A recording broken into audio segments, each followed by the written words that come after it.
Өвөрхангай аймгийн хар орон суманд 2 дугаар ээлжийн цэрэг татлагаар 310 залуу чагсаалтаар орохоор бүртгэгдсэн байна. Одоогийн байдлаар 160 гаруй залуучууд цэргийн комист ороод байна. Цэргийн комист орсон залуучуудын 70% буюу 120 залуучуудыг сургалт хамруулсан байна.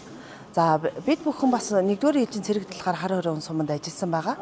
1-р ээлжийн цэрэг татлагаар ажиллахдаа бас судалгаа мэдээлэл авсан байгаа. Судалгаагаар бол залуучууд тулгамдж байгаа асуудлыг 50% шахуу хорт зуршлын хэрэглээ залуучууд тулгамдаад байна гэсэн энэ дагуу бас бид нар үндсэн сэдвүүд дээр нэмээд хорт зуршил сэдвээр өнөөдөр сургалт орон ажиллаж байна. За мөн Өвөрхангай аймгийн хар орон суманд хаврын судалгаагаар бол цэргийн насны залуучуудын ер нь 53% орчим хувь нь Улаанбаатарт амьдардаг юм байна.